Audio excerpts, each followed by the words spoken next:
warahmatullahi wabarakatuh. Selamat pagi anak muda. Kembali lagi dengan Mr. Rudi. Kita akan belajar mengenai PKN, Pendidikan Kewarganegaraan. Nah, kita masih di bab 2, yaitu pembukaan Undang-Undang Dasar Negara Republik Indonesia tahun 1945.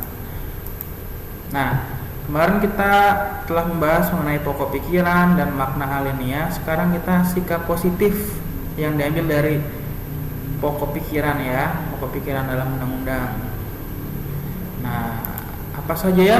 Nah, di sini ada pokok pikiran persatuan, pokok pikiran keadilan sosial, pokok pikiran kedaulatan rakyat, pokok pikiran ketuhanan yang Maha Esa. Ya, sambil jelasin bisa dibuka juga bukunya. Lalu pokok pikiran kita akan membahas pertama itu pokok pikiran persatuan. Nah, di sini pokok pikiran persatuan pertama dalam lingkungan keluarga. Misalnya di sini menghargai sesama anggota keluarga, menjaga sesama anggota keluarga, rukun ya, rukun juga, dan orang tua juga sama dengan orang tua tuh harus sopan dan santun. Dengan adik kita harus menyayangi, dengan yang tua kita menghormati, seperti itu. Lalu dalam lingkungan sekolah, bersama-sama membersihkan sekolah atau kelas sini ya. Nah, berteman dengan semua orang tanpa beda-beda latar belakang, aktif organisasi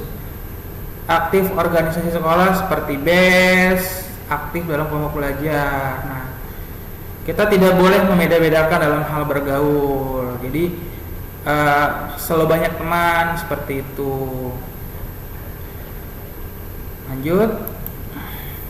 Nah, ketiga dalam lingkungan masyarakat. Di sini kita harus berbaur dengan masyarakat tanpa membeda-bedakan. Mau dia orang Bima, Makassar, Papua, Jawa atau Sunda, kita gabung karena ketika kita saling membaur itu kita dapat berbagai ilmu juga, perbanyak teman, koneksi, link, seperti itu. Dan juga kerja bakti ya, menghadiri undangan tetangga juga harus ikut seperti pengajian ataupun nikahan. Lalu dalam lingkungan negara seperti mendahulukan kepentingan bangsa dan negara di atas kepentingan pribadi dan golongan, serta menghormati orang lain yang berbeda suku, ras, dan agama. Di sini kepentingan negara diutamakan ya jika dalam keadaan darurat, seperti itu. Nah, lalu kedua di sini ada pokok pikiran keadilan sosial. Keadilan sosial bagi seluruh rakyat Indonesia. Nah, di sini pertama dalam lingkungan keluarga tidak memaksakan kehendak terhadap anggota keluarga lain. Nah, berikan sesuatu kepada keluarga sesuai kebutuhannya masing-masing, bersikap adil terhadap keluarga lainnya, membagi serta melaksanakan tugas rumah secara adil. Seperti ya dalam gambar tersebut, ada bagian yang menyiram tanaman hari ini, ada yang mengepel dan menyapu. Jadi setiap anggota keluarga saling membantu, seperti itu. Apa sih kalau dalam lingkungan sekolah? Kita taat peraturan sekolah, on time tepat waktu, dan melakukan kewajiban di sekolah yaitu belajar ya.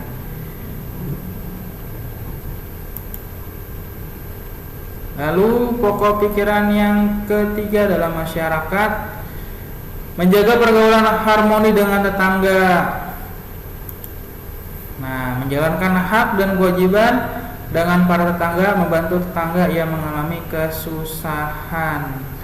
Jadi saudara terdekat itu adalah tetangga. Kalau kita kenapa-napa kena musibah, pasti tetangga yang paling tahu. Nah, seperti itu. Makanya kita harus bergaul dan harmoni dengan tetangga. Jadi kita harus lebih dekat dengan tetangga ya. Apalagi kalau tetangga kesusahan kita bantu juga. Lalu dalam lingkungan negara, membayar kewajiban terhadap negara, yaitu seperti bayar pajak dan listrik. Nah, selain itu juga dalam jaga peralatan umum seperti halte bus dan tertiban biasakan antri di depan umum. Nah, Biasakan antri depan umum, dibiasakan ya. Apalagi kita sudah sekolah, tidak boleh menyerobot antrian, malu seperti itu. Harus ada rasa malu ketika menyerobot antrian. Jangan lupa kita juga harus bayar pajak dan listrik. Nah, balik kita sudah sampai dalam lingkungan negara, kita balik. Nah, di sini ada pokok pikiran kedaulatan rakyat seperti apa? Nah, dalam lingkungan keluarga, misalnya menghargai pendapat anggota keluarga lain. Di sini kita bisa berdiskusi, bermusyawarah, saling berpendapat untuk menentukan tindakan yang tepat dalam berbagai hal, pemenuhan kebutuhan atau penyelesaian persoalan bersama.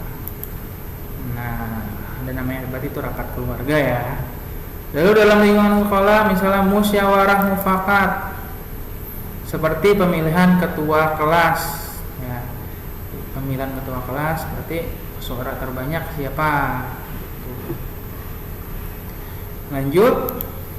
Nah, lalu yang ketiga itu dalam lingkungan masyarakat, ikut serta membantu penyelenggaraan pemilihan ketua RT, RW ataupun lurah. Jadi kita bagi yang sudah mempunyai KTP bisa ikut menyelenggarakan atau membantu ya, atau bisa membantu dalam pemilihan umumnya atau ikut serta dalam pemilihannya juga, nyoblos seperti itu.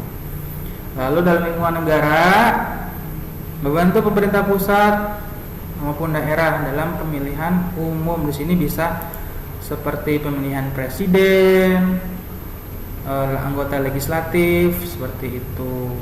Tentunya dalam saat pemilih juga harus sudah mempunyai KTP atau 17 tahun ya.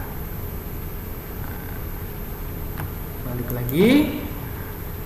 Terakhir di sini pokok pikiran ketuhanan yang Maha Esa. Seperti apa? Nah, dalam lingkungan keluarga kita rajin beribadah bersama saudara dan orang tua